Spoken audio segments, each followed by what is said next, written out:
زه نن ورځ غواړم چې د اسلامي عملیزې مدرسې د یو تن تکړه او با استعداده شاګرد رومي د ما د یو څو پوښتنو ځوابونه راکړي. په لومړي سر کې که ځان خپل حاضرینو ته معرفي کړي.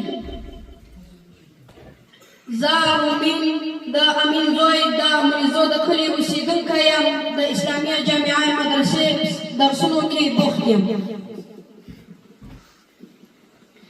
ګرانه رومي وروره، نن موږ غواړو چې په یوه ډېره مهمه موضوع باندې خبرې وکړو چې هغه د دوست انتخاب. لومړی راته ووایه ستا په نظر دوست څه شی دی؟ زما په نظر دوست هغه څوک دی چې انسان ورسره ناسته پاسته کوي او له هغه سره خبرې شریکوي او له هغه سره په ژوند کې وخت تېروي. ډېر ښه. آیا هر څوک د دوستي وړ دی؟ نه هیڅکله، بلکې اسلام موږ ته اجازه نه راکوي چې تاسې له هر چا سره دوستي وکړئ، ځکه دوستي د انسان عمل اخلاق مستقیم اثر لري. ډېره ښه خبره دې وکړه. آیا د دې خبرې لپاره کوم دلیل هم شته؟ هو، نبي کریم صلی الله علیه وسلم فرمایي: المرء على دین خلیله فلینظر احدکم من یخالل.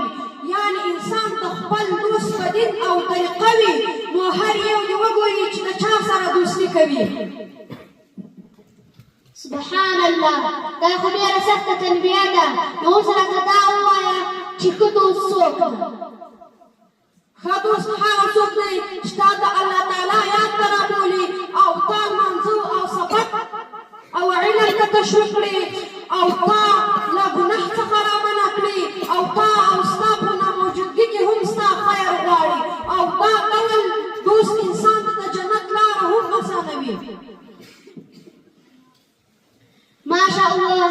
اوس راته دا ووایه چې بد دوست څوک دی؟ بد دوست هغه څوک دی چې تا له لمانځه او سبق څخه غافله کړي او ستا وخت بې فایدې ضایع کړي او چې له وروڼو دې له دین او له مدرسې لرې کړي. آیا نبي کریم صلی الله علیه وسلم هم د ښو او بد دوست مثال ورکړی ده؟